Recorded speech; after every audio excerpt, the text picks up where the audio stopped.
అదే RTV app వార్తల్ని క్షణాల్లో చదివే అవకాశం ఉంటుంది. ఒక న్యూస్ పేపర్, ఒక టెలివిజన్ ఛానల్ మీ చేతుల్లో ఎప్పుడూ ఉంటాయి.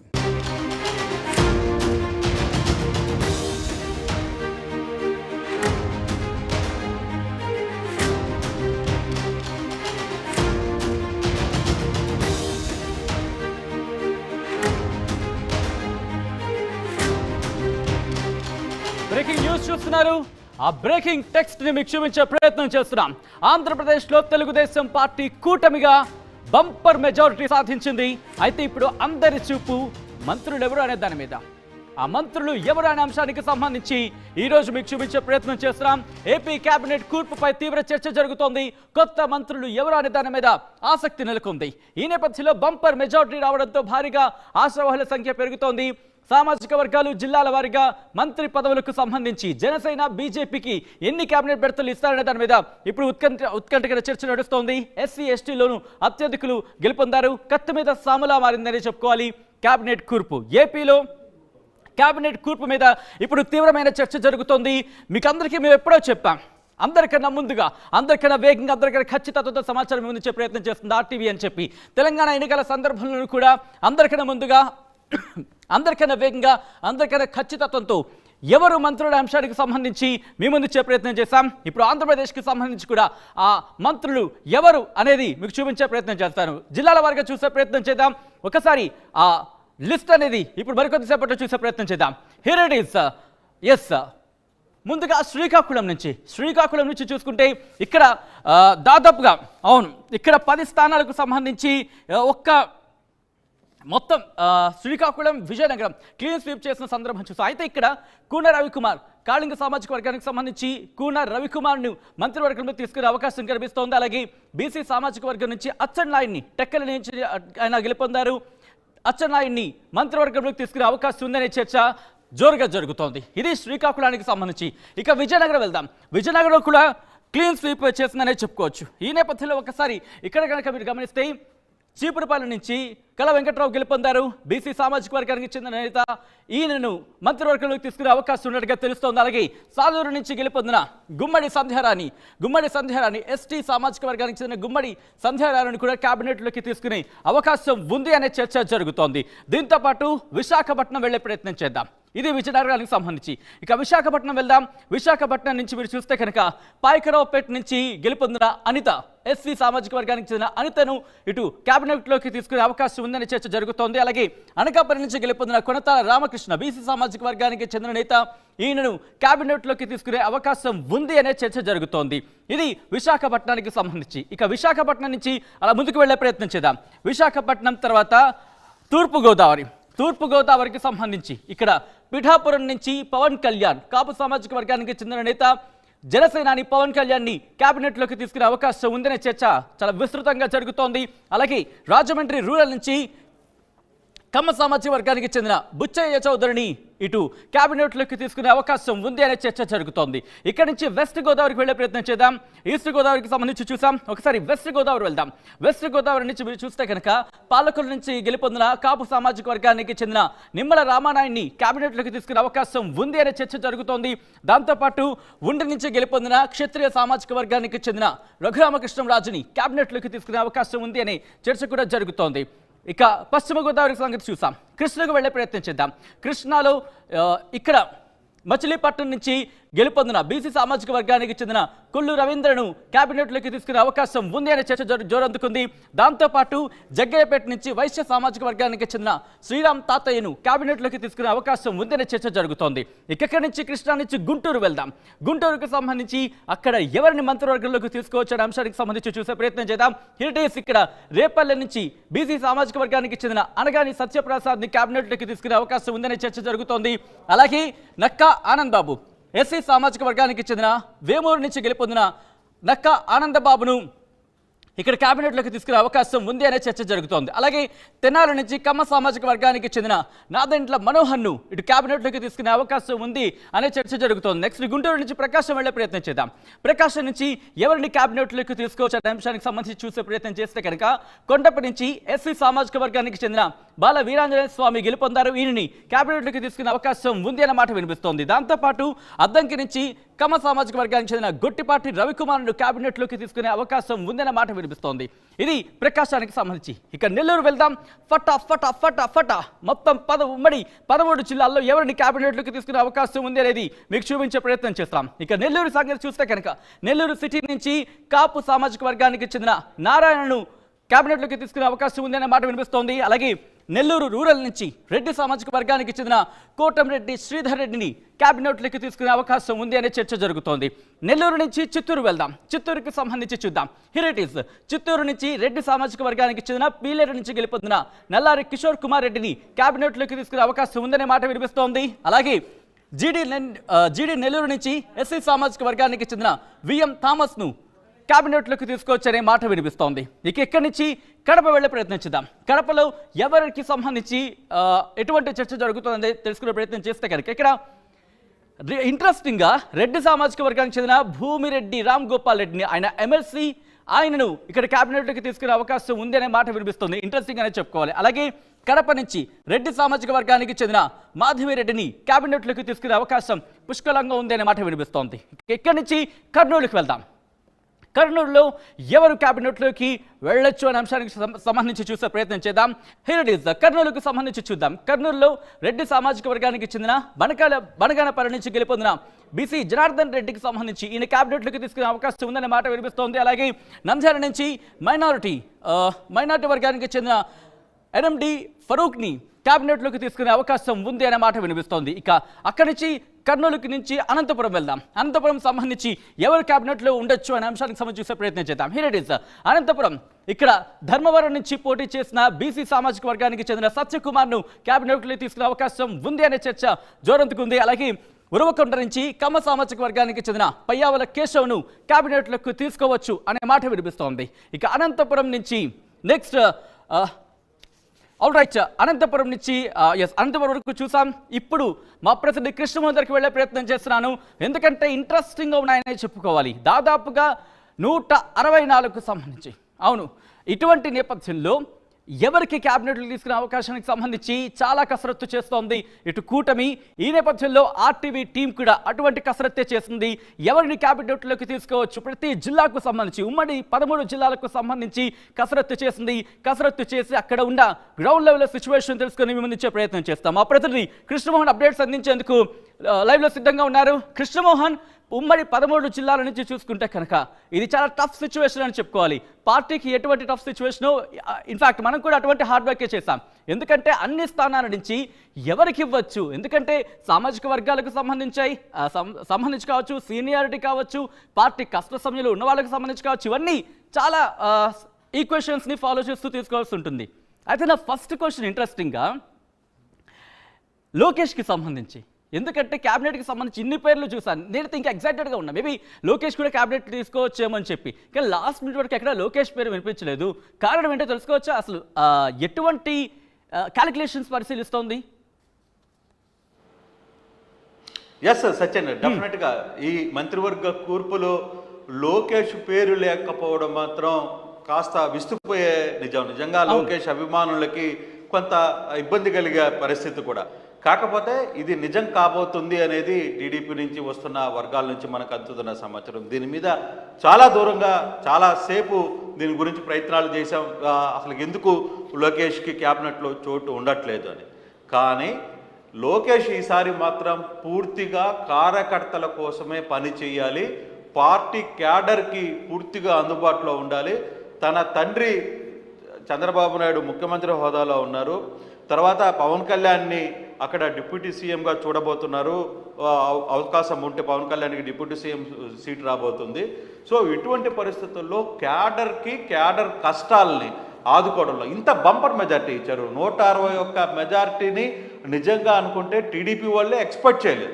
అంత మెజార్టీ ఇచ్చిన ప్రజలకి ఖచ్చితంగా నేను అందుబాటులో ఉంటే బాగుంటుందని అని ఆయన స్వయంగా చెప్తున్నారు. అందుకే ఈసారి తన మంత్రివర్గంలో కూర్పు కోసం ఈసారి తన మంత్రివర్గంలో నాకు అవసరం లేదు, మీరు ఏ విధంగా అయినా సరే పార్టీ గెలుపు కోసం పనిచేసిన కార్యకర్తల్ని, నాయకులకి పదవులు ఇవ్వండి, అలాగే మనకి కష్టకాలంలో నిలిచిన జనసేనకు సీట్లు ఇవ్వండి, అలాగే బీజేపీతో కూడా మనం పొత్తులో ఉన్నాం కాబట్టి ఆయన ఈ వ్యవహారం మీద చాలా సీరియస్గానే వర్కౌట్ చేస్తున్నారు అనేది. అందుకనే తనకి సీటు లేకపోయినా, మంత్రి బర్తు లేకపోయినా పర్లేదు, నేను పూర్తిగా కూడా కార్యకర్తలకి అందుబాటులో ఉంటాను అనే ఒక నిర్ణయానికి వచ్చినట్టుగా చాలా స్పష్టంగా మనకు ఒక సమాచారం అయితే ఉంటుంది. కరెక్ట్, అందులో భాగంగానే ఆయన తీసుకున్న నిర్ణయం కూడా చాలామంది కార్యకర్తలు హర్షం వ్యక్తం చేస్తున్నారు. బేసిక్గా చాలామందితో మంత్రులు లేకపోతే లోకేష్ ఎలా ఉంటుంది, మీరేమనుకుంటున్నారంటే, ఎస్ మాకు గతంలో కూడా కొంత గ్యాప్ వచ్చింది, ఆ గ్యాప్ని ఆ కార్యకర్తలకి నాయకుడికి మధ్య సంబంధం లేకపోవడం వల్లనే ఈ సమస్యలు వచ్చాయి. ఇప్పుడు మనం చూడొచ్చు, చంద్రబాబు ఇక్కడ వైసీపీ 151 బంపర్ మెజార్టీ వచ్చిన తర్వాత కేవలం 11 స్థానాలకి పడిపోయారు అంటే అక్కడ గ్యాప్. ఇప్పుడు నాయకులందరూ, ఎమ్మెల్యేలు అందరూ కూడా మాట్లాడుతుంది ఒకటే, వైసీపీలో ఓడిపోయిన ఎమ్మెల్యేలు వీళ్ళందరూ మాట్లాడుతుంది, మాకు నాయకుడికి మధ్య సంబంధాలని మధ్యలో వ్యక్తులు అంటే మీడియేటర్లు, చుట్టుపక్కల ఉన్న మీడియేటర్లు ఒక కోటరి మమ్మల్ని పూర్తిగా కూడా దూరం చేసింది జగన్మోహన్ రెడ్డికి. జగన్మోహన్ రెడ్డి కోసం అన్ని రకాల ప్రయత్నాలు చేసినా మేము గెలవలేకపోవడానికి కూడా కారణం ఈ కోటరే అని సాక్షాత్తు ఎమ్మెల్యే పదవులకి పోటీ చేసి ఓడిపోయిన నాయకులే మాట్లాడుతున్నారు. ఇక అంటే ఎమ్మెల్యేలకే నాయకుడితో రిలేషన్ లేనప్పుడు ఇంకా కార్యకర్త ఎక్కడి నుంచి ఓటేస్తాడు? కార్యకర్త ఎవరి దగ్గరికి వెళ్ళాలి? తన కష్టాన్ని చెప్పుకోవాలన్నా, తన నష్టాన్ని చెప్పుకోవాలన్నా ఎందుకు వెళ్ళాలి, ఎక్కడికి వెళ్తాడు అనేది అర్థం కాని పరిస్థితి. ఎమ్మెల్యేలే రోడ్ల మీద, బయట కనీసం కూర్చోమని చెప్పే అధికారులు కూడా సీఎంఓలో లేకపోవడం వల్లనే మేమంతా ఓడిపోయామని చెప్పి మాట్లాడుతున్న పరిస్థితి మనం చూసాం. జక్కంపూడి రాజా చాలా క్లియర్గా చెప్పారు, జరుగుతున్న ల్యాప్సెస్ ఎక్కడైతే జరిగింది, ఎందుకు ఇంత ఘోర పరాభవం మూటగొట్టుకున్నామంటే కారణాలు ఇవే. చుట్టూ ఉన్న కోటరీ ఏం చెప్తుందో నాయకుడికి చెప్పదు, నాయకుడు ఏం చెప్తున్నాడో ఈ కోటరు డైరెక్ట్గా కార్యకర్తకు కావచ్చు, నాయకుడికి కావచ్చు తెలియకపోవడం. ఈవెన్ ఒక ఎమ్మెల్యేనే ఆ స్థానానికి పోలేకపోతే అక్కడ పరిస్థితి ఏముంటుందో చాలా అర్థమవుతున్న పరిస్థితి. సో ఇటువంటి సిచ్యువేషన్నే లోకేష్ చాలా క్లియర్గా అర్థం చేసుకున్నారు. ఇటువంటి పరిస్థితులు రాకూడదు, కార్యకర్తలు ఎన్ని ఇబ్బందులు పడి ఈసారి కూటమిని అధికారంలో తీసుకురావడానికి, తెలుగుదేశం పార్టీని అధికారంలో తీసుకురావడానికి ఎన్ని తమ ప్రాణాలని అడ్డంగా పనంగా పెట్టి ఈరోజు ఆ వర్కౌట్ చేసుకున్నారు కాబట్టి మాకు ఇంత బంపర్ మెజార్టీ వచ్చిన పరిస్థితి. సో అటువంటి పరిస్థితుల్లో కార్యకర్తకి అండగా ఉండాలి అనేది తాను తీసుకుంటున్న నిర్ణయం అన్నట్టుగా ఆయన చెప్తున్న పరిస్థితి. కానీ ఆయన చాలా క్లియర్గా లోకేష్ అందుకే తన పదవికి కూడా భర్తకు మంత్రి పదవి కూడా త్యాగం చేయబోతున్నారు అనేది మనకు వస్తున్న సమాచారం. ఎందుకంటే ఇప్పటికీ చాలా మంది అంటారు అసలు లోకేష్ లేకుండా మంత్రివర్గం లేదు అని. గతంలో ఆయన ఓడిపోయినా కూడా ఆయనకి మంత్రి పదవి ఇచ్చారని చెప్పి చాలాసార్లు ఆయనతో మాట్లాడారు. ఒక ఎమ్మెల్సీని కట్టబెట్టి ఆయనకి మంత్రి పదవిని చేశారు, దొడ్డిదారులో మంత్రి పదవి అయ్యాడు అని చెప్పుకున్నారు. కానీ ఈసారి 91,000 ఓట్ల మెజార్టీతో 91,500 ఎక్కడైతే ఓడిపోయారో అక్కడే తాను గెలిచి తన సత్తా ఏందో చూపించుకున్నాడు నారా లోకేష్. అటువంటి వ్యక్తి ఈరోజు మంత్రి పదవిని కూడా త్యాగం చేస్తున్నాడంటే కార్యకర్తలకి అండగా ఉండాలి, కార్యకర్తలకి అందుబాటులో ఉండాలి, కార్యకర్తకి ఏమి జరిగినా నేనున్నాను అనే భరోసా కల్పించాలి అనే ఉద్దేశం మీదనే ఈ ప్రయత్నం చేస్తున్నాడు అనేది చాలా స్పష్టంగా అర్థమవుతుంది సచిన్. అందుకే బంద్లో నుంచి తన త్యాగం, ఎందుకంటే 23 మంది కంటే 25 మంది కంటే ఎక్కువ మంత్రి పదవులు ఇవ్వలేరు. సమస్య ఏంటి, గెలిచిన వాడు పోటీ చేసిన ప్రతి ఒక్కడు గెలిచేశాడు. సో ఆ షేర్ లో 25 మంది కంటే మంత్రి పదవులు ఎక్కువ ఇవ్వాల్సిన పరిస్థితి లేదు. సో ఉన్న దాంట్లో తన త్యాగం చేస్తే నాయకుడు కూడా తను నమ్ముతారు అని చంద్రబాబు లోకేష్ చాలా క్లియర్ గా భావిస్తున్నట్టుగా అర్థమవుతుంది. అందుకే మంత్రి పదవికి కూడా తాను దూరంగా ఉండాలని ఒక నిర్ణయానికి వస్తున్నట్టుగా సమాచారం ఉంది. కానీ ఇంట్రెస్టింగ్ యాడింగ్ టు దిస్, ఎందుకంటే మీరు అన్నట్టుగా లోకేష్కి ఇన్ఫాక్ట్ మంత్రి పదవి లేదు అని చెప్పి అనుకుంటున్న సందర్భంలో ఇక్కడ చాలామంది సీనియర్స్ కనిపిస్తున్నారు, ముఖ్యంగా గంటా లాంటి వాళ్ళు కావచ్చు, లేకపోతే మరికొంతమంది. సో వీళ్ళకి సంబంధించి ఎందుకంటే ఏం జరుగుతోంది అని ఒక ఇంట్రెస్టింగ్ డిస్కషన్ ఇప్పటికే స్టార్ట్ అయ్యింది. వాళ్ళు ఎందుకు ఎందుకు తీసుకోవట్లేదు అనే అంశానికి సంబంధించి అంటే ఎటువంటి అంశాన్ని పరిగణలోకి తీసుకుంటోంది సీనియర్స్ విషయంలో? ఖచ్చితంగా విశాఖ జిల్లాలో గంటా లాంటి వ్యక్తులు దాదాపుగా భారీ మెజార్టీతో గెలిచిన పరిస్థితి కూడా మనం చూసాం. అయితే గంటా శ్రీనివాసకు సంబంధించిన ఫ్యామిలీ రిలేషన్స్లో భీమవరంలో తన సొంత తన బంధువు ఒక వ్యక్తి జనసేన నుంచి పోటీ చేసి రామాంజనేయులు గెలిచిన పరిస్థితి ఉంది. మరోవైపు సొంత షట్టికుడుగా ఉన్న నారాయణ నెల్లూరు నుంచి ప్రాతినిధ్యం వహించారు. ఆయన నెల్లూరులో ఆల్మోస్ట్ ఆల్ నెల్లూరు కావచ్చు, తర్వాత పార్టీ కార్యక్రమాలన్నిటికీ కూడా చాలా పెద్ద ఎత్తున ఆయన నిర్వహించిన పరిస్థితి ఉంది.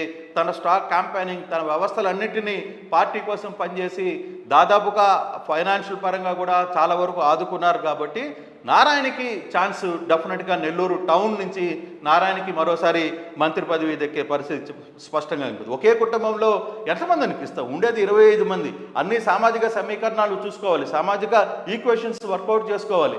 ఒకవైపు జనసేన పార్టీకి 3 సీట్లు ఇవ్వాల్సిన పరిస్థితి, 3 బర్తులు అంటున్నారు, 3 బర్తులు కన్ఫర్మ్ చేసే పరిస్థితి ఉంది. బీజేపీ గెలిచిన వాళ్ళకి 2 మంత్రి పదవులు ఇచ్చే పరిస్థితి ఉంది. సో ఈ ఈక్వేషన్స్లోనే కొత్త వారికి కావాలి, అలాగే పనిచేస్తున్న వాళ్ళని మనం ఆదుకోవాల్సిన పరిస్థితి ఉంది. ఎవరైతే పార్టీ కోసం శ్రమించారో వాళ్ళందరికీ కూడా చాలామంది ఇప్పుడు మనం చూస్తున్నాం. బుచ్చయ్య చౌదరి లాంటి వాళ్ళు 6 సార్లు 7 సార్లు గెలిచి ఇప్పుడు వరకు 2 సార్లు ఆంధ్రప్రదేశ్లో వచ్చినా కూడా మంత్రి పదవి ఆయనకు వచ్చిన పరిస్థితి లేదు. అటువంటప్పుడు ఈసారి కొంతమంది సీనియర్ని కలపాలి, యష్ కొత్త బ్యాచ్ని గొట్టుపాటి రవి లాంటి వ్యక్తులను కూడా, యంగ్ బ్యాచ్ని కూడా కథ నడపాలి. కిషోర్ కుమార్ రెడ్డి, నల్లారి కిషోర్ కుమార్ రెడ్డి లాంటి పిల్లర్ నుంచి పోటీ చేసి గెలిపించిన వ్యక్తులు లాంటి వాళ్ళకి ఇవ్వాలి. అలాగే పార్టీ బ్యాక్ ఎండ్లో ఎవరైతే రాంభూపాల్ రెడ్డి ఉన్నారో, తర్వాత నెల్లూరు జిల్లాలో బీదా రవిచంద్ర ఉన్నారో, ఇటువంటి వ్యక్తులు చాలా వెనకాల బ్యాక్ ఎండ్. అలాగే మాజీ ఎమ్మెల్సీ సత్యనారాయణ రాజు, సూర్యనారాయణ రాజు ఉన్నారు, తర్వాత రాజు, ఇటువంటి వీళ్ళందరూ కూడా బ్యాక్ ఎండ్లో చాలా ఇబ్బందులు పడి పార్టీ కోసం అభ్యర్థుల ఎంపిక విషయంలో కావచ్చు, అభ్యర్థుల మధ్య సయోధ్య చేకూర్చడంలో కావచ్చు, ఇట్లా మూడు ప్రాంతాలకు సంబంధించిన వ్యక్తులు, వీళ్ళందరూ చాలా ఎక్కువ స్థాయిలో వెనకాల బ్యాక్గ్రౌండ్ నుండి శ్రమించిన వ్యక్తులు, వాళ్ళందరికీ కూడా గుర్తింపు ఉంటుంది ఖచ్చితంగా. అయితే ఇప్పుడు మొన్నే గోపాల్ ఖచ్చితంగా రామ్ గోపాల్ ఎమ్మెల్సీగా పోటీ చేసి పట్టభద్రుల స్థానంలో నుంచి ఆయన గెలుపొందారు. కాబట్టి అటువంటి స్థానంలో ఎమ్మెల్సీగా ఉన్నారు కాబట్టి అతనికి కూడా కడప జిల్లాలో ప్రాతినిధ్యం వస్తున్నారు కాబట్టి అతనికి ఒక అవకాశం మంత్రి పదవిని ఇస్తే యంగ్ వాళ్ళకి, యంగ్ బ్లడ్ ఉన్న వాళ్ళకి కొంత కోఆర్డినేషన్ చేసినటువంటిది, ఎక్కువగా వాళ్ళని ఈసారి రాజకీయాలు ఇంకా ఎక్కువ కాలం నడపాలి అనే ఒక ప్రయత్నం చేస్తున్నట్టుగా చాలా స్పష్టంగా కనపడుతుంది సత్యన్. అందుకే మనం ఒకసారి చూసుకుంటే శ్రీకాకుళం జిల్లాలో కోన రవికుమార్ కాళింగ సామాజిక వర్గానికి సంబంధించిన ఆమదాల వరుస నుంచి గెలిచిన కోన రవి గారికి ఈసారి ఛాన్స్ ఉండే కనిపిస్తుంది.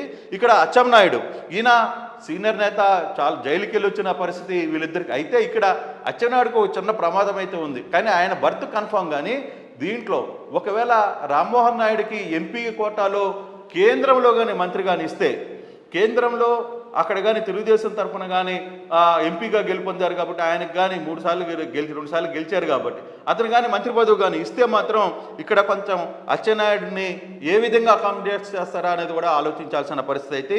కానీ బర్త్ విషయంలో ఆయనకి ఇది ఒక్క చిన్న గండం మాత్రమే పొంచున్న పరిస్థితి అయితే చాలా స్పష్టంగా కనపడుతుంది. ఇంకా విజయనగరం జిల్లాకు వస్తే కళా వెంకట్రావు సీనియర్ మంత్రి అయితే ఈసారి అతన్ని చీపురుపల్లి మీద ఎవరు పోటీ చేయడానికి సిద్ధపడిన సమయంలో ఇతన్ని పంపించి అక్కడి నుంచి బొత్స సత్యనారాయణ లాంటి ఒక మంత్రి విజయనగరం జిల్లా మొత్తం కూడా తన చేతిలో ఉందని చెప్పుకునే ఒకటి బొత్స సత్యనారాయణ లాంటి ఒక సీనియర్ నేతని ఆల్రెడీ మనం ముందుగానే చెప్పాం.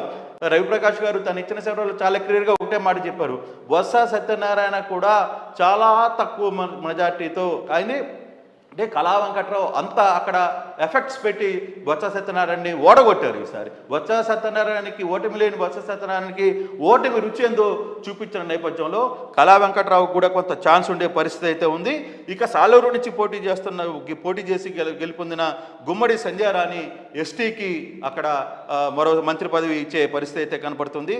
ఇక విశాఖ జిల్లాలో అనిత, పాకిరావుపేట నుంచి పోటీ చేసిన అనిత ఎంత కష్టపడిందో తెలుసు. ప్రజలు చాలా వరకు ఆమె మీద ట్రోలింగ్స్ కావచ్చు, ఆమె మీద కేసులు కావచ్చు, తర్వాత వైసీపీ మహిళా నేతలు కావచ్చు, అక్కడ ఉన్న నేతలు ఆమె గురించి మాట్లాడిన తీరు కావచ్చు, ఇవన్నీ తట్టుకుని మహిళా అధ్యక్షురాలుగా ఆమె పార్టీ కోసం సేవలు, ఆమె చేసిన సేవల్ని గుర్తించినట్టుగానే కొంత సమాచారం అయితే ఉంటుంది. అందుకోసం అక్కడ అనితకి బర్త్ కన్ఫర్మ్ అవుతుంది.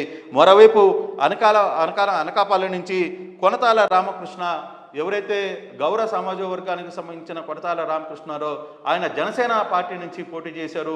గతంలో ఈయన కాంగ్రెస్లో కూడా మంత్రిగా పనిచేసిన అనుభవం ఉంది, సీనియర్ వ్యక్తి కాబట్టి జనసేనకి ఇవ్వాల్సిన 3 బర్తుల్లో కొనతాల రామకృష్ణ పేరు కూడా ఉంటుంది అనేది ఒక సమాచారం ఉంటుంది. ఇక తూర్పుగోదావరి జిల్లాకు సంబంధించి చూసుకుంటే ఇక పిఠాపురం నుంచి పవన్ కళ్యాణ్కి డిప్యూటీ సీఎం ఖచ్చితంగా ఇస్తున్నారు అనేది ఒక సమాచారం అయితే తెలిసింది. ఇది అందరికీ తెలిసిన పరిస్థితి. ఇక్కడ రాజమండ్రి రూరల్, ఇందాక నేను ముందుగానే చెప్పాను, రాజమండ్రి రూరల్ నుంచి పోటీ చేసిన గోరంట్ల బుచ్చయ్య చౌదరి మొదటి సీటు కన్ఫర్మ్ చేసి అనౌన్స్మెంట్ చేసిన బోని మన బుచ్చయ్య చౌదరి. సో ఈ బుచ్చయ్య చౌదరి మొదటి అనౌన్స్మెంట్ ఈవీఎం దగ్గర నుంచి మొదటి రౌండ్ నుంచి కూడా అది వాళ్ళకి కలిసి వచ్చింది. అదే కాకుండా 6 సార్లుగా ఎమ్మెల్యేగా గెలుపొందారు. ఇది చివరి ఎన్నిక కాబట్టి అతనికి చాలాసార్లు చెప్తూనే వచ్చారు ఇది నా లాస్ట్ ఎన్నిక. కానీ ఈసారి అత్యధిక మెజార్టీతో అక్కడ గెలుపొందిన పరిస్థితి ఉంది. ఒక సీనియర్ కూడా అక్కడ ఇచ్చిన పరిస్థితి ఉంటుంది అనేది బుచ్చయ్య చౌదరి లాంటి వ్యక్తికి ఈసారి మంత్రి పదవి కన్ఫర్మ్ అయ్యే అవకాశాలు ఉన్నట్టుగా స్పష్టమవుతుంది. మరోవైపు పశ్చిమ గోదావరి జిల్లాలోనే నిమ్మల రామానాయుడు పాలకొల్లు నుంచి పోటీ చేశారు. ఆయన వరుసగా గెలుపొందు వచ్చారు. చాలా ప్రజలకి అందుబాటులో ఉండే వ్యక్తి. ఈసారి ఎటువంటి పరిస్థితుల్లో అతనికి రామానాయుడికి ఇవ్వాలని చెప్పి పార్టీ వర్గాలు భావిస్తున్నాయి. మరోవైపు రఘురామకృష్ణరాజు ఉండి నుంచి అంటే తెలుగుదేశం అసలుకి ఊపిరికి తాగడానికి త్రిపులార్ ఎట్లా చేశాడు అనేది అంటే వైసీపీలో ఎంపీగా గెలుపొంది, నర్సరాపేట ఎంపీగా గెలుపొంది, మళ్ళీ అక్కడ ఇమ్మీడియట్గా అక్కడి నుంచి ఏదైతే ఒక అంటే జైలుకి వెళ్ళి దెబ్బలు తిని చాలా ఇబ్బందులు పడి అతను వైసీపీ మీద మొట్టమొదటిగా గలం ఇప్పి తర్వాత వైసీపీలో జరుగుతున్న వ్యవహారాలన్నీ బయటపెట్టి తెలుగుదేశంలో చేరి చివరికి అతనికి ఎంపీ సీటు కూడా రాకపోతే ఉండి నుంచి పోటీ చేసి అక్కడ అత్యంత మెజార్టీతో గెలుపొందిన త్రిపురాకు కూడా ఈసారి బర్త్ కన్ఫర్మ్ అని చెప్పి చెప్తున్నారు. అయితే మొదటి నుంచి బర్త్ కాల గవర్నమెంట్ కానీ వస్తే అతనికి స్పీకర్ పదవి ఇచ్చే అవకాశాలు ఉన్నప్పుడు కానీ ఆ విషయంలో మాత్రం చాలాసార్లు క్లియర్గా ఆయన ఒకటే మాట చెప్పారు. మనతో కూడా మాట్లాడుతూ స్పీకర్ పదవి నేను చేయలేను, ఖచ్చితంగా అవసరమైతే మంత్రిగా అవకాశం ఇస్తే మాత్రం తన సేవల్ని ఖచ్చితంగా నేను బాధ్యతగా నిర్వహిస్తానని చెప్పిన పరిస్థితుల్లో సో ఆ కోటలో రఘురామకృష్ణరాజుకి ఉండి నుంచి వచ్చే పరిస్థితి స్పష్టంగా కనపడుతుంది. ఇక కృష్ణా జిల్లా నుంచి కూడా చూసుకుంటే బీసీ సామాజిక వర్గానికి సంబంధించిన కొల్లు రవీంద్రను కూడా జైలుకి పంపించి చాలా ఇబ్బందులకు గురి చేసిన పరిస్థితి ఉంది. అతనికి సీటు కన్ఫర్మ్ అయ్యే పరిస్థితి కనపడుతుంది. అలాగే జగ్గయ్యపేట నుంచి వైశ్య సామాజిక వర్గానికి సంబంధించిన శ్రీరామ్ తాతయ్యకి కూడా బర్తు కల్పించే అవకాశం చాలా స్పష్టంగా కనపడుతుంది. అలాగే గుంటూరు జిల్లా నుంచి అనగాని సత్యప్రసాద్ ఎవరైతే రేపల్లె నియోజకవర్గం నుంచి బీసీ సామాజిక వర్గం నుంచి గెలుపొందారో ఈయన కూడా చాలా కాలంగా పార్టీకి సేవలు చేశారు. అలాగే అక్కడ ఎస్సీ మాలా సామాజిక సంబంధించిన వేమూరు నుంచి పోటీ చేసిన నక్క ఆనందబాబుకి ఛాన్స్ ఉంది. ఇక అలాగే దీంట్లో ఇంకొకటి ఏంటంటే నాదెండ్ల మనోహర్, ఖచ్చితంగా నాదెండ్ల మనోహర్ జనసేన గ్రూప్లో మొత్తం పార్టీ కార్యక్రమాలని జనసేనను తెలుగుదేశాన్ని దగ్గరుండి నడిపించిన వ్యక్తుల్లో నాదెండ్ల మనోహర్ కూడా ఒకరు కాబట్టి ఖచ్చితంగా అతనికి ప్రయారిటీ ఇచ్చే పరిస్థితి. అందులో అతను కమ్మ సామాజిక వర్గానికి సంబంధించిన వ్యక్తిగా ఉన్నారు కాబట్టి ఆయనకు కూడా బర్తు అవకాశం ఉంది అనేది చెప్తున్నారు. ప్రకాశం జిల్లాకు సంబంధించి డోలా బాల వీరేంజయ స్వామి ఎస్సీ కొండేపి సంబంధించిన వ్యవహారం, అలాగే గుట్టుపాటి రవికుమార్ ఎవరైతే అద్దంకి నుంచి పోటీ చేసి గెలుపొందారో వీళ్ళిద్దరికీ ప్రకాశం జిల్లా నుంచి ఛాన్స్ వచ్చే పరిస్థితి స్పష్టంగా కనబడుతుంది. నెల్లూరు జిల్లా నుంచి పొంగూరు నారాయణ సంగతి ఇందాకనే మనం మాట్లాడుకున్నాం. గంటా శ్రీనివాసరావు కావచ్చు, వీళ్ళందరికీ దీనికంటే ముందు పార్టీకి చాలా బ్యాక్ ఎండ్గా ఉండి పార్టీ యాక్టివిటీస్ని పార్టీ వ్యవహారాన్ని మొత్తం కూడా నారాయణ నడిపారు కాబట్టి నారాయణకి ఖచ్చితంగా సీటు ఉండబోతుంది.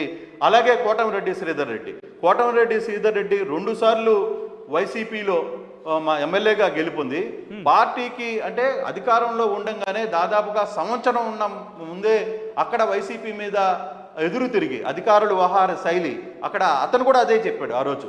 చాలా ఖచ్చితంగా పార్టీలో మొట్టమొదటిగా పార్టీ నుంచి రెబల్ ఎమ్మెల్యేగా బయటకు వచ్చిన వ్యక్తులు కోటమిరెడ్డి శ్రీధర్ రెడ్డి చాలా బయటకు వచ్చి అధికారుల వ్యవహార శైలి ఇప్పుడు అధికారులు మాట్లాడుతున్నారు. ఇప్పుడు వైసీపీ ఎమ్మెల్యేలు ఓడిపోయిన ఎమ్మెల్యేలు అక్కడున్న కోటరీ గురించి మాట్లాడుతారు. కానీ ఈ వ్యవహారాన్ని శ్రీధర్ రెడ్డి 1.5 రోజుల ముందే 1.5 సంవత్సరం ముందే బయటకు వచ్చి మాట్లాడిన వ్యక్తులు ఆయన ముందుకు వచ్చారు కాబట్టి సో ఆయనకు కూడా రెడ్డి సమాజ వర్గంలో ఈసారి ఛాన్స్ ఉంది అనేది చాలా స్పష్టంగా అర్థమవుతుంది.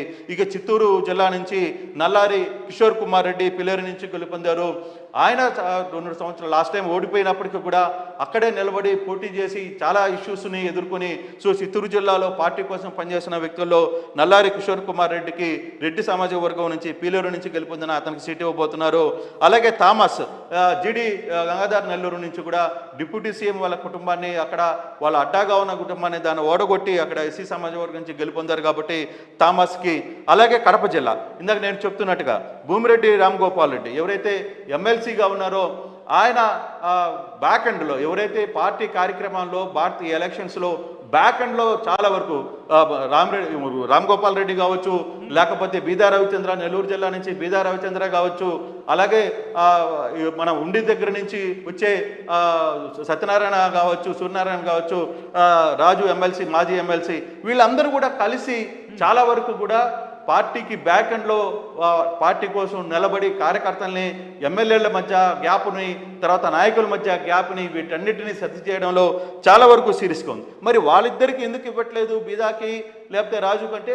వాళ్ళు ఎమ్మెల్సీ పదవిలో లేరు, మళ్ళీ ఎమ్మెల్సీగా వాళ్ళిద్దరిని తీసుకోవాల్సిన పరిస్థితి. అందువల్ల కొంత ఆలస్యమయ్యే పరిస్థితి అయితే కనపడుతుంది. ఇప్పుడు కరెంట్ ఎమ్మెల్సీగా ఆయన పదవిలో ఉన్నాడు కాబట్టి రామ్ గోపాల్ రెడ్డికి ఖచ్చితంగా భర్తీ రాబోతుంది. ఇక మాధవిరెడ్డి కడప టౌన్లో ఇక్కడ ఇంట్రెస్టింగ్ క్వశ్చన్, ఎందుకంటే ఇప్పటికీ 133 ఎమ్మెల్యేల మధ్య ఇప్పుడు పోటీ ఉన్న నేపథ్యంలో ఒక ఎమ్మెల్సీని తీసుకోవడంతో మరింత, అంటే ఒక ఎమ్మెల్సీకి ఇవ్వడంతో ఇది మరింత ఇబ్బందికర వాతావరణం కాదా? అటువంటి ఆలోచన ఏమైనా చేస్తుందా? ఒక ఎమ్మెల్సీకి ఇవ్వడం అంటే బహుశా ఇవన్నీ ఆలోచించుకోవాలి 133 ఎమ్మెల్యే సందర్భంలో కూడా. ఖచ్చితంగా ఉంటుంది. డెఫినెట్గా ఈ క్వశ్చన్ రైజ్ అవుద్ది, మేము ఇంతమంది గెలిచాం కదా, మరి మీరెందుకు ఇది చేయలేదని. కానీ దీని వెనకాల కథ నడిపినప్పుడు మొట్టమొదటిగా ఎమ్మెల్సీ ఎన్నికలు కూడా పోటీ చేసిన సందర్భంలో, అంటే పూర్తిగా అధికారంలో ఉన్నప్పుడు వైసీపీ హవా రాష్ట్రం మొత్తం మీద నడుస్తున్న టైంలోనే అక్కడ అనంతపురం జిల్లా, అంటే చిత్తూరు, కడప, అనంతపురం, ఈ మూడు నియోజకవర్గాలకు సంబంధించి ఎన్నికల్లో, ఎమ్మెల్సీ ఎన్నికల్లో ఇతను తెలుగుదేశం పార్టీ తరఫున పోటీ చేసి అక్కడ వైసీపీని ఓడించిన వ్యక్తి. సో అంటే నీకు పార్టీకి ఎక్కడ ఉపయోగపడ్డారు, ఏ టైంలో పార్టీకి బూస్టప్ ఇచ్చారు, ఏ విధంగా వీళ్ళు వర్కౌట్ చేశారనే అంశాన్ని మనం మర్చిపోకూడదు. ఎస్, నేను ఆ విషయంలోనే అతను ఎమ్మెల్సీగా గెలుపొందాడు కాబట్టి అతనికి అక్కడ ఇచ్చే ఛాన్స్ కడప జిల్లా నుంచి చాలా వరకు పోరాటం చేసిన వ్యక్తుల్లో ఇతను కూడా మొదటి నుంచి ఉన్నాడు. పార్టీలో కార్యకర్తగా ఎదిగిన వ్యక్తి ఎమ్మెల్సీగా ఎదిగాడు, ఇతనికి అవకాశం ఇవ్వాలి అనేది. అందులో యంగ్ కొత్త కూటమిని లోకేష్ లాంటి వ్యక్తులు కొత్త తీసుకోవాలనుకున్న ప్రయత్నంలో భాగంగా ఖచ్చితంగా ఇతనికి ఎమ్మెల్సీ కడప నుంచి మంత్రి పదవి వస్తుందనేది ఒక సమాచారం ఉంది. అలాగే మాధవిరెడ్డి కడప జిల్లాలో కడప టౌన్ నియోజకవర్గం నుంచి ఒకవైపు డిప్యూటీ సీఎంని ఓడగొట్టి తన చరిష్మాతో తమ మాట తీరు లేకపోతే తన ధైర్యంతో కడప ప్రజలకి దగ్గరైంది. అక్కడ కూడా భారీ మెజారిటీతో ఆమె గెలుపొందిన పరిస్థితి. సో అటువంటి పరిస్థితుల్లో మాధవి రెడ్డికి బేసిక్గా తనకు అంటే లేడీ కూడా కావడం, అందులో రెడ్డి కూడా కావడం, కొంత ఆ కడప జిల్లాకి అటువంటి వాళ్ళు అవసరం, కొంచెం గట్టిగా మాట్లాడే వాళ్ళు, క్యాడర్ని నిలబెట్టుకునే వాళ్ళు అవసరం కాబట్టి పార్టీ కూడా వ్యూహాత్మకంగా ఈ ప్రయత్నం చేస్తుందని ఒక సమాచారం ఉంది. లేదు అక్కడ సీనియర్స్ లేరా? ఎస్ ఉన్నారు. వరదరాజు రెడ్డి లాంటి వ్యక్తులు ఉన్నారు, పొద్దుటూరు నుంచి 6 సార్లు గెలిపొందిన వ్యక్తులు ఉన్నారు. బీజేపీ నుంచి ఆదినారాయణ రెడ్డి అక్కడ పోటీ చేసి జమ్మలమడుగు లాంటి ప్రదేశాలు కూడా ఆయన గెలుపొందారు. ఎస్ నిజమే, వీళ్ళిద్దరు కూడా సీనియర్స్, గతంలో కూడా మంత్రులుగా చేసిన వ్యక్తులు. అయినప్పటికీ కూడా ఒక యంగ్ బ్లడ్ని మనం ఎంకరేజ్ చేయాలని ఆలోచన చేస్తున్నట్టుగా టీడీపీలో చాలా స్పష్టంగా సమాచారం అయితే కనబడుతుంది. ఇక కర్నూలు జిల్లా నుంచి చూసుకుంటే, కర్నూలు నుంచి బీసీ జనార్దన్ రెడ్డి బనగానపల్లి నుంచి ఇచ్చే పరిస్థితి. ఇక్కడ మీరు ఆ ఎక్స్ప్లెనేషన్కి వెళ్లే ముందు కర్నూలుకి సంబంధించి ఆ 2 పేర్లు చూడగానే మొట్టమొదటి నాకు అంటే ఎవరికైనా తగులుతున్న పేరు ఏంటంటే భూమా అఖిలప్రియకి సంబంధించి లిస్టులో పేరు కనిపించలేదు. ఎందుకంటే గతంలో మంత్రిగా చేస్తున్నారు, కానీ ఇప్పుడు లిస్టులో సరే ఫస్ట్ భూమా అఖిలప్రియ కొన్ని పేర్లు అనేవి టక్మని తగులుతూ ఉంటాయి ఒక ఎక్స్పెక్టేషన్కి సంబంధించి. కానీ ఎక్కడ కూడా భూమా అఖిలప్రియ పేరు అనేది కర్నూలుకి సంబంధించి ఎక్కడా కనిపించలేదు. అంటే ఎస్ ఖచ్చితంగా రాబుల్స్లో అఖిలప్రియ పేరు కూడా ప్రస్తావనకు వచ్చిన పరిస్థితి ఉంది. ప్రస్తావన కూడా చేశారు. అఖిలప్రియ కూడా అక్కడ నిలబడి పోరాటం చేశారు, గెలుపొందారు అనేది. అలాగే కర్నూలు జిల్లాలో కొంతమంది సీనియర్ నేతలు కూడా అక్కడ గెలుపొందారు. కానీ బీసీ జనార్దన్ రెడ్డి గతంలో ఆయన మొన్న ఓడిపోయినప్పటికీ కూడా కానీ పార్టీ యాక్టివిటీస్లో, పార్టీ కార్యక్రమాల్లో, పార్టీకి సంబంధించిన చాలా వ్యవహారాలు ఉంటాయి. ఓన్లీ రాజకీయాల్లో పార్టీ గెలుపు ఓటములు ఒకటే కాదు ముఖ్యం, దాని బ్యాక్ అండ్ కథ నడిపించాలి. చాలా వ్యవహారాలు చాలా వెనకాల చేయాలి. దాని వెనకాల ఆర్థికపరమైన సమస్యలు ఉంటాయి, చాలా ఇష్యూస్ ఉంటాయి. కష్టకాలంలో పార్టీని ఆదుకున్నవాడు కావాలి, పార్టీ వెనకాల ఉండి నడిపించేవాడు కావాలి. అటువంటి ఈక్వేషన్స్ కూడా కొన్ని దగ్గర చూసే పరిస్థితి ఉంటుంది. ఎందుకంటే ఎవరు పార్టీని పట్టించుకోకపోతే మరి పార్టీ ఎలా నడవాలి, కార్యకర్తలు ఏదైనా జరిగితే ఏం చేయాలి? సో ఇటువంటి ఇష్యూస్ కూడా చాలా ఉంటాయి. నేను ఖచ్చితంగా ఆలగడ్డలో సంబంధించిన దాంట్లో కూడా ఆ పేరు భూమా అఖిలప్రియ పేరు చాలా స్పష్టంగా ఉంది. కానీ అక్కడున్న కొన్ని ఈక్వేషన్స్, అక్కడున్న కొంత సమస్యలు ఇవన్నీ కూడా పార్టీ ఆలోచిస్తుంది. కాబట్టి బీసీ జనార్దన్ రెడ్డికి అక్కడ ఒక ఛాన్స్ ఇచ్చి, అలాగే ఫరూక్ సీనియర్ వ్యక్తి, ఖచ్చితంగా మైనారిటీకి సంబంధించిన వ్యక్తి కాబట్టి అక్కడ మైనారిటీలో ఫరూక్కి ఛాన్స్ ఇచ్చే అవకాశం, నంజాల్లో శిల్పా వాళ్ళ ఫ్యామిలీని ఓడగొట్టిన పరిస్థితి కూడా ఉంది కాబట్టి కొంత సీనియర్ కాబట్టి అతనికి మంత్రి పదవి ఇస్తారా, స్పీకర్ని ఇస్తారా అనేది కూడా కొంత చర్చ కూడా జరుగుతున్న పరిస్థితి మనం చూడాలి. ఇక అనంతపురం జిల్లాలో ఇక్కడ చాలా ఇంట్రెస్టింగ్ పరిస్థితి అయితే కనబడుతుంది. ఇక్కడ ధర్మవరం నుంచి ఊహించని, అవును, నాకు కూడా చాలా క్వశ్చన్స్ రైజ్ అయ్యాయి. ఎందుకంటే సీనియర్స్ ఉన్నారు అక్కడ పార్టీ నుంచి, అంటే వైసీపీ నుంచి దీంట్లోకి వచ్చిన గుమ్మనూరు జయరాం లాంటి సీనియర్స్ ఉన్నారు, కాలువ శ్రీనివాసులు ఉన్నారు, ఇలా పరిటాల సునీత ఇన్ఫాక్ట్. సో ఇక్కడ ఇలాంటి పేరు ఎక్కడా కూడా క్యాబినెట్ కి సంబంధించాను. కానీ అవునా, నిజమా, ఈ క్వశ్చన్స్ నాకు రైజ్ అయ్యాయి. ఏం జరిగిందంటే ఈ క్యాలిక్యులేషన్ సంబంధించి ఎటువంటి అంశాలు పరిశీలిస్తుంది? ఖచ్చితంగా ఇక్కడ చాలా యాక్టివిటీస్, ఎందుకంటే అనంతపురం జిల్లాలో పరిటాల కుటుంబం ఒక సునీతమ్మ గెలిచారు. తర్వాత చాలామంది సీనియర్లు అక్కడ గెలిచిన పరిస్థితి అయితే ఉంది. అనంతపురం జిల్లాకు సంబంధించి ఇతర నేతలు, అక్కడ ఉన్న ఎఫెక్ట్ పట్టున్న నేతలందరూ కూడా అక్కడ గెలుపొందిన పరిస్థితి అయితే ఉంది. అయితే ఇక్కడ వచ్చిన సమస్య, జేసీ ఫ్యామిలీస్ ఉన్నాయి, ఇక్కడ వాళ్ళు కూడా గెలుపొందారు.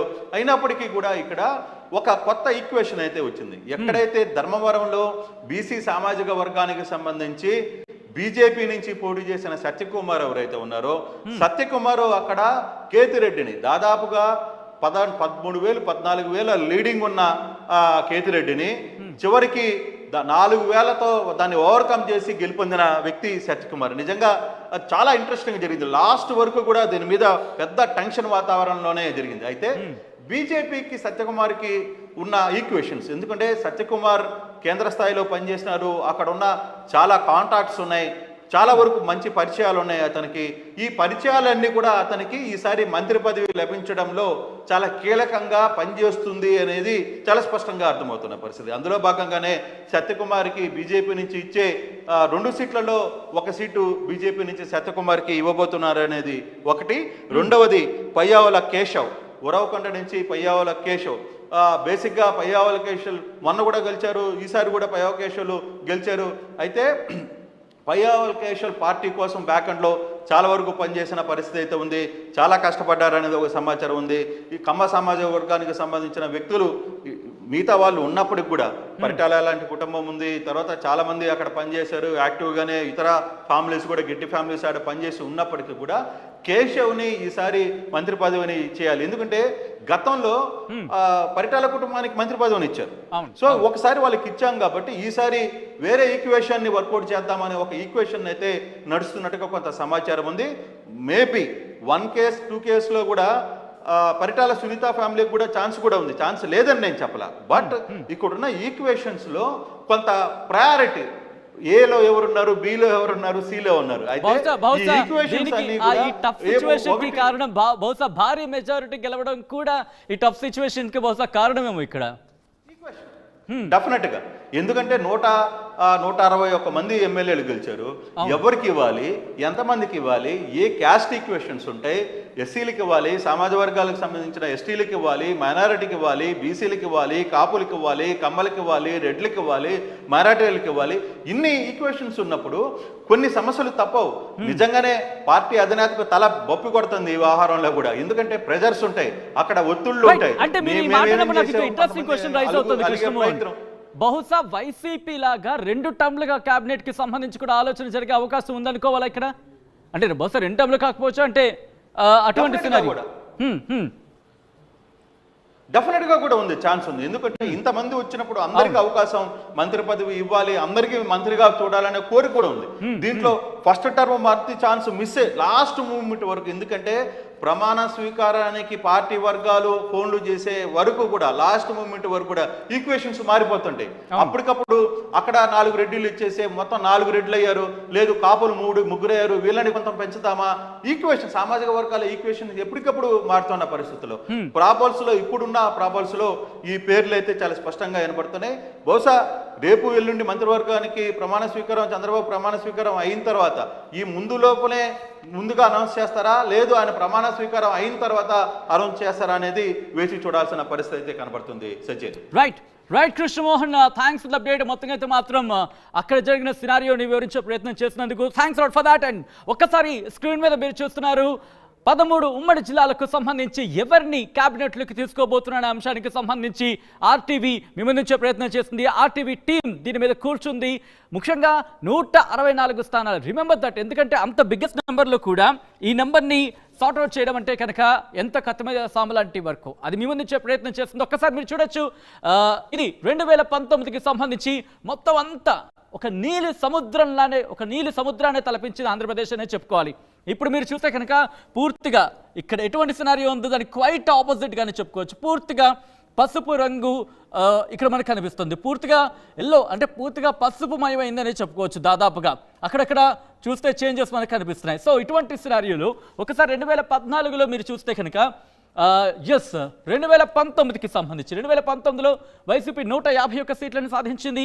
అప్పుడు తెలుగుదేశం పార్టీ 23 సీట్లకు పరిమితమైంది, జనసేన 1 సీటుకి పరిమితమైంది. సో ఇటువంటి సినారియో. అదే 2024 రాబోతుకి ఒక్కసారి మీరు చూడొచ్చు మొత్తం ఎట్లా క్వైట్ కాంట్రాస్ట్గా మారిందో సిచ్యువేషన్. తెలుగుదేశం పార్టీ 135 స్థానాలని సంపాదించుకుంది, జనసేన 21, బీజేపీ 8 స్థానాలని దక్కించుకున్న పరిస్థితి. ఇక్కడ కూటమికి సంబంధించి మనం చూసాం, దాదాపుగా కాదు 164 స్థానాలే దక్కించుకుంది కూటమి. ఇక్కడ వైసీపీ కేవలం 11 స్థానాలకే పరిమితమైంది, కాంగ్రెస్ అసలు సత్తా చాటలేకపోయిందని చెప్పుకోవచ్చు. సో ఇది ఇటువంటి సినారియోలు.